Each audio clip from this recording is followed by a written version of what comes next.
fait, si on est réunis dans cette maison aujourd'hui, c'est pour effectivement rêver et imaginer le futur. Et rêver, imaginer le futur, et aussi comment le fabriquer. Et évidemment, pour les auteurs et pour les créateurs, c'est la question aussi, c'est quelle va être dans ce contexte, et dans le contexte du XXIe siècle, la notion de propriété intellectuelle, et quelle économie inventer pour que les créateurs, musiciens, cinéastes, graphistes, auteurs de logiciels, puissent vivre de leur travail. Et je prends un exemple, si Verdi a vécu sa musique en toute indépendance, et si Mozart est mort de faim, c'est parce que dans le cas de Verdi, il touchait les droits d'auteur, dans le cas de Mozart, non. D'autre part, on se rend compte que dans chaque famille aujourd'hui, il y a un enfant, un frère, une sœur qui rêve d'être auteur de jeux vidéo, de logiciels, d'être cinéaste, d'être musicien, d'être écrivain, qui aujourd'hui et demain, si on n'y réfléchit pas, sera obligé d'avoir un job à côté ou tout simplement d'abandonner son rêve. Et c'est la raison pour laquelle la CISAC essaie de réfléchir sur la manière d'essayer de définir une nouvelle manière de rémunérer la création dans un monde où la technologie, notamment sur Internet, pourrait faire croire qu'on va à l'inverse de la valorisation d'une création quelle qu'elle soit. Le droit du créateur, la notion de propriété intellectuelle, c'est pas le problème seulement de quelques artistes européens ou américains qui regardent dans le rétroviseur face à Google. C'est aussi un problème, c'est un problème mondial, c'est un problème aussi entre le Nord et le Sud. Le fait notamment qu'on puisse voir que le monde de la pub ou le monde de la mode, par exemple, pille la culture aborigène, celle des îles Fidji, celle des Maoris, du continent africain, sans payer de droits sous prétexte qu'on ne connaît pas le nom d'auteur, finalement appauvrit l'identité, le patrimoine de ces pays. Donc on s'aperçoit que par rapport à des acteurs qui sont dans la globalisation, il faut aussi qu'on ait une réflexion qui soit une réflexion globale pour les générations à venir. Et d'autre part, quand on commence à voyager un peu dans un certain nombre de pays différents, avec des cultures différentes de la nôtre, on s'aperçoit que le monde entier regarde l'Europe, parce qu'on a finalement inventé le droit d'auteur, et l'Europe est devenue un modèle. Et c'est aujourd'hui un moment critique dans la mesure où on s'aperçoit que des pays comme la Chine, des pays comme la Corée du Sud se penchent beaucoup sur le problème de la propriété intellectuelle, paradoxalement. Et la Chine en particulier y voit une manière logique de promouvoir ses artistes, de promouvoir sa culture, de promouvoir son savoir-faire, à une époque où Bruxelles se gratte la tête pour savoir s'il faut supprimer la propriété, la notion de copyright ou du droit d'auteur. Il faut donc qu'on puisse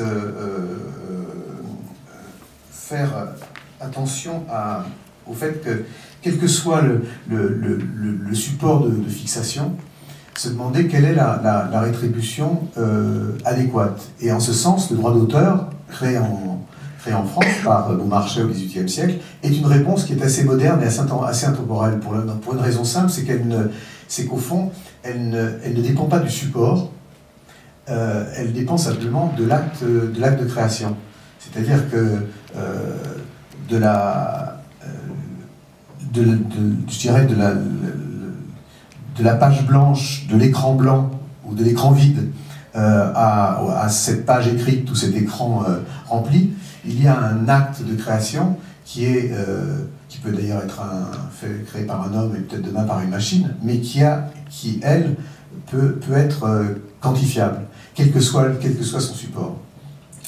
Et je pense qu'il faut inventer pour le XXIe siècle une manière juste de rémunérer la création. Et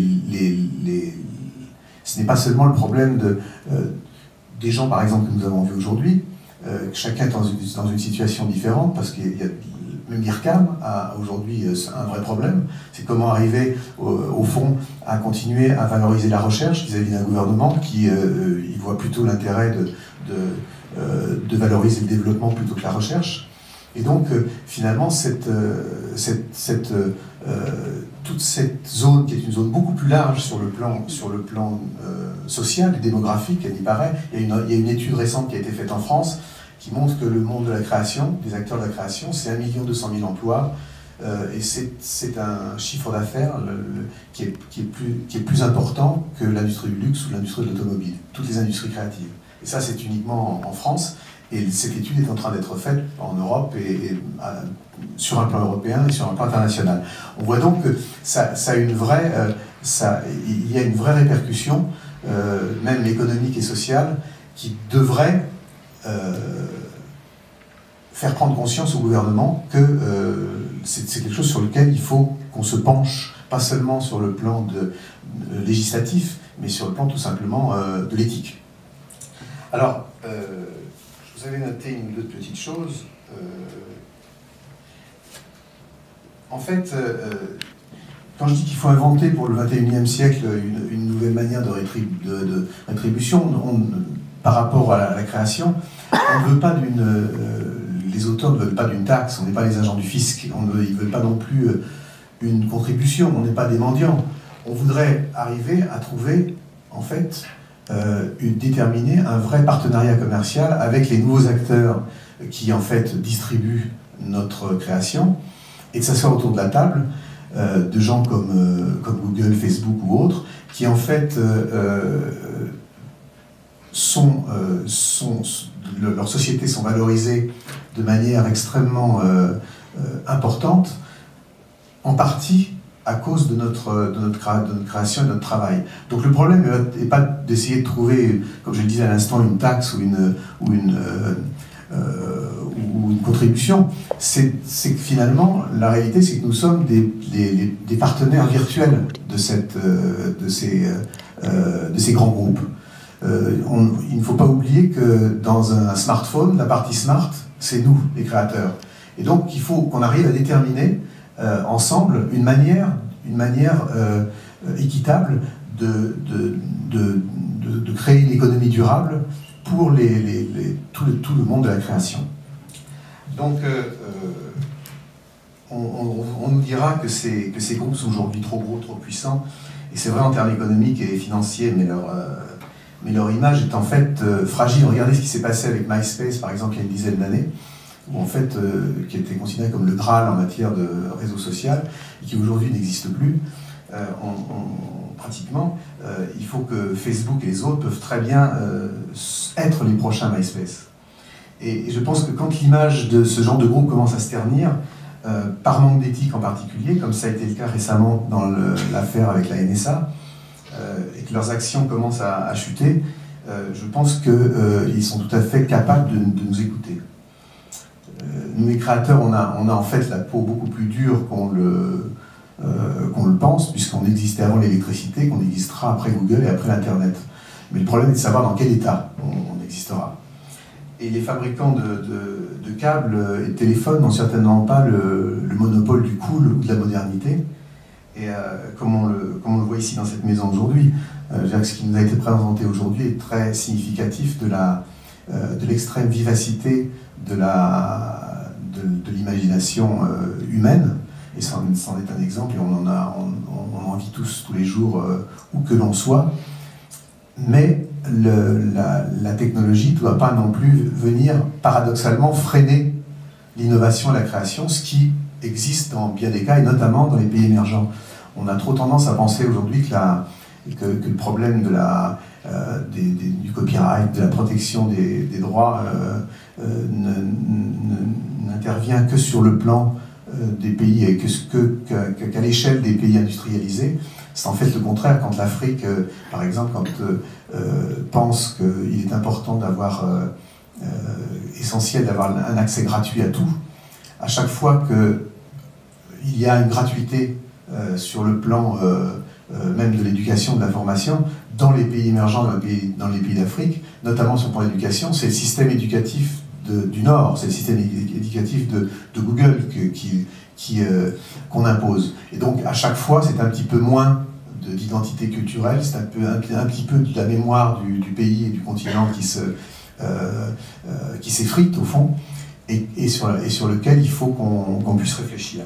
Donc je voulais tout simplement commenter, comme me l'a demandé Frédéric Rousseau ici, dans ce forum qui appartient au festival Futur en scène, et à l'idée de Futur en scène. Futur en scène, c'est pas seulement la rivière, c'est aussi la scène SCE-NE et la scène internationale. Et je pense qu'il y a une différence sur le plan international, justement, entre la globalisation et l'universalité. Dans le cas d'Internet, être international, c'est donner aux gens des outils dont chacun peut se servir. Mais être universel, c'est bien autre chose. C'est creuser profondément dans son terroir national ou régional pour y trouver les mots, les images, les sons qui feront rire ou pleurer un petit Esquimau, un petit Brésilien ou un petit Chinois.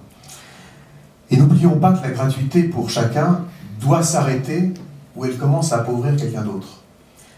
Et à propos, c'est pour ça que la notion de propriété intellectuelle, c'est comme l'écologie, c'est un des fondements des droits de l'homme. C'est pour ça que la propriété intellectuelle a toujours été, en France et en Europe, quelque chose, une notion à laquelle on est profondément attaché. Et à propos de la musique, et c'est vrai pour toutes les formes d'expression, Confucius disait déjà que la musique apporte une forme de plaisir sans laquelle l'humanité n'existerait pas. J'aurais envie d'ajouter que ce n'est pas parce que la valeur de la création est inestimable qu'elle n'est pas quantifiable. Et donc, je pense qu'il faut que les musiciens, et les amis de musiciens et créateurs, en tout genre, fassent du bruit, faites du bruit. Dérangez vos voisins, c'est dans leur intérêt. Merci.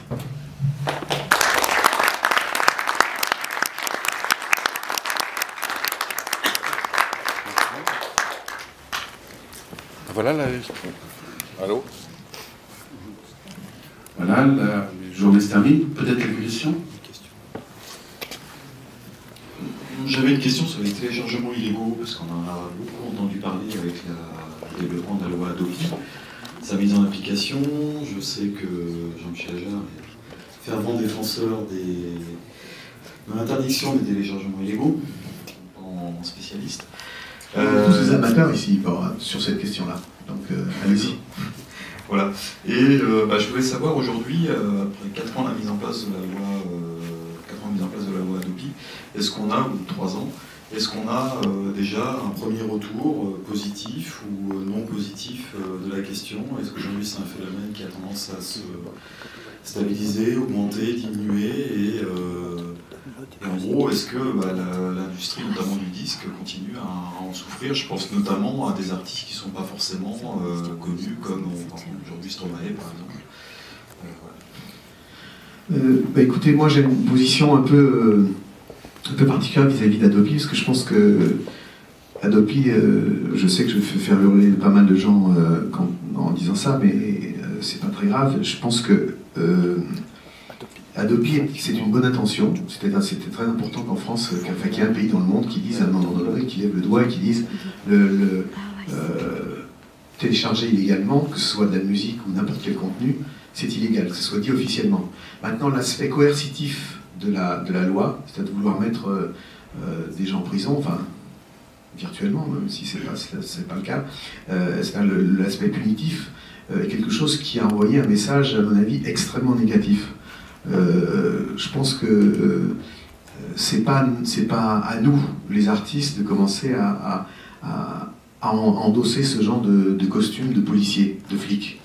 Et je pense qu'il y a d'autres moyens, et je pense que c'est la responsabilité aussi des créateurs qui n'ont pas été capables d'envoyer un message clair. Mais c'est très compliqué. Je pense que le rapport de l'art et de l'argent, et de la création et de l'argent, est quelque chose de difficile. Comment évaluer soi-même sa propre valeur?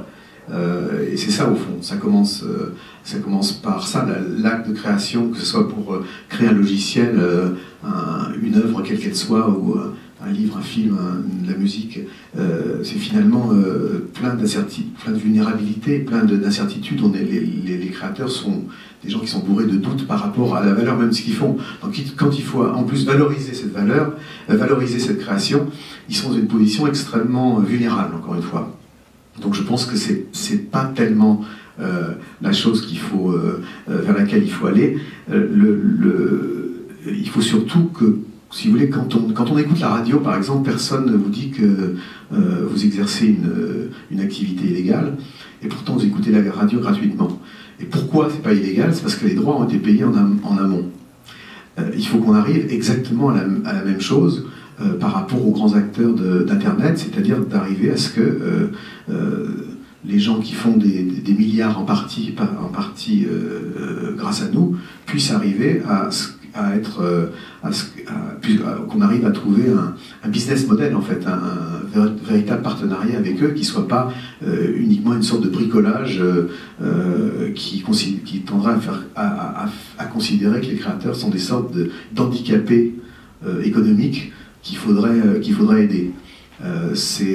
Encore une fois, quand vous avez un groupe comme Spotify qui vous dit mais nous c'est formidable, on rétribue aux gens de la musique 70% de ce qu'on gagne, et que chacun finalement touche des clopinettes, et notamment en particulier les artistes qui débutent, et que dans le même temps la même société est valorisée plusieurs centaines de millions de dollars, il y a un décalage qui fait que c'est évidemment cet argent-là qui va aider la création. À un moment où on milite pour un certain nombre de gros lobbyistes américains et européens militent pour la suppression pure et simple du copyright, de l'idée de propriété intellectuelle, je pense qu'il faudrait militer au contraire pour l'idée d'un copyright éternel. C'est-à-dire le fait que, au bout d'un certain temps, les royalties tombent dans un fonds international qui puisse aider la création, qui puisse aider les gens justement qui en ont le plus besoin. Et je pense que c'est quelque chose qui... vous savez, les gens de Google, les gens GAFA, ce qu'on appelle GAFA, c'est-à-dire Google, Amazon, Facebook et Apple, ne sont pas des ennemis des créateurs. C'est des gens qui, il y a 20 ou 25 ans, auraient pu être assis sur ce banc pour présenter leur nouveau projet, leur nouvelle start-up. Puis cette start-up est devenue monstrueuse, est devenue énorme, ils sont devenus des businessmen extrêmement redoutables. Mais ce sont des amis des artistes, ils ne veulent pas la mort des artistes, ces gens qu'on voit au concert, qu'on voit dans les salles de cinéma, beaucoup plus que les politiques. Mais si on ne fait rien, ils ne vont pas venir nous aider, il faut qu'on leur colle la pression. Et c'est ça qu'il faut qu'on arrive à faire. Et je pense que c'est notre responsabilité à nous, et c'est la raison pour laquelle la CISAC que j'ai découvert, moi, quand on m'a proposé de retrousser les manches pour un petit moment là-dessus, j'ai accepté volontiers, parce que c'est effectivement une belle manière de se dire qu'il faut que à la fois les gens du cinéma, les auteurs de logiciels, les écrivains, les peintres, les musiciens, et au fond la société civile, se joignent leurs forces pour pouvoir envoyer un message clair à ces nouveaux acteurs. Encore une fois, je ferai un parallèle avec l'écologie, avec l'environnement. Je pense qu'il y a une trentaine d'années ou une quarantaine d'années, on n'était pas si nombreux à croire en l'importance de l'écologie ou d'avoir une politique environnementale. On était considérés comme des doux-hippies vis-à-vis de n'importe quel gouvernement. Je pense que petit à petit, la société civile, les gens dans la rue se sont aperçus que l'environnement, c'était important, qu'il fallait plutôt faire gaffe à sa planète et à son environnement pour soi-même déjà et pour les générations à venir. Et c'est ça qui a fait que les politiques ont changé au sens large du terme. Je pense que c'est la même chose, c'est le même combat qu'il faut mener pour la propriété intellectuelle. Le XXIe siècle nous offre des possibilités absolument extraordinaires de communication, de connexion. Il faut donc aussi inventer, comme on va inventer, comme aujourd'hui on a parlé finalement avec des gens, on nous a présenté des gens qui inventent et qui rêvent le futur. Il faut inventer, rêver aussi, et fabriquer une économie pour un développement durable, pour notre identité, et pour toutes les créations qui sont à venir. Voilà. J'avais juste une petite question. Finalement, Internet a explosé, il y a eu évidemment le téléchargement illégal qui était extrêmement important. Est-ce qu'on sait maintenant si la situation, avec des actions comme tu fais toi ou d'autres organismes, est-ce que la situation s'est arrangée ou est-ce qu'elle continue de se dégrader? En fait, elle se dégrade pas tant que ça, parce que je pense qu'il y a une prise de conscience collective qui commence à naître. Ce qu'on dit là, le fait qu'on soit réunis ici, qu'on puisse en parler comme ça, c'est quelque chose d'assez nouveau. Pendant ces 15 ou 20 dernières années, l'attitude des politiques en général, c'était de se dire vous ne plaignez pas, vous les artistes, vous gagnez votre vie, donc c'est tout à fait normal que finalement on ait accès à tout ce que vous pouvez faire gratuitement. Ce qui est complètement, enfin quand on verra ça dans 50 ans, enfin, c'était complètement scandaleux, complètement surréaliste même. Et en fait, je pense que les gens se sont aperçus au fur et à mesure, notamment dans le cas de la musique, qu'il fallait aussi aider les artistes qu'on aime. On ne peut pas faire les poches aux gens qu'on admire ou qu'on aime, encore moins à ceux qu'on admire et qu'on aime. Et donc, il y a eu, je pense, un sursaut qui fait que vraiment les sites de piraterie ont plutôt diminué. Il y a beaucoup de gens qui, je pense, pirataient par inconscience et par ignorance plutôt que par malveillance. Bonjour, j'ai une remarque question et puis surtout une question après. La première, c'est que finalement sur YouTube, qui a priori est légal, on trouve beaucoup de concerts, des vôtres par exemple, on trouve aussi des documents très intéressants d'archives, donc c'est intéressant de pouvoir y accéder, mais on trouve aussi vos concerts, des vidéos de nombreux artistes, même parfois des films, que l'on peut télécharger de manière légale grâce à Real Player, parce qu'il y a un petit logo qui permet de télécharger le film. Donc finalement, le téléchargement illégal, il est presque contourné par une plateforme légale qui permet de télécharger chez soi, d'avoir accès aux albums, et donc je voulais faire cette remarque qui est une question, est-ce qu'il y a un moyen de se battre? Et c'est finalement ma deuxième question. Les bootlegs, on a tous été, en tout cas moi plus jeune, heureux d'entendre des concerts, j'en ai même moi fait personnellement de vos concerts, que j'ai pas diffusé, parce que j'étais trop timide pour ça, mais est-ce que finalement, aujourd'hui, les bootlegs, on leur a coupé finalement l'herbe sous les pieds parce que les artistes éditent maintenant leurs propres bootlegs de plus en plus.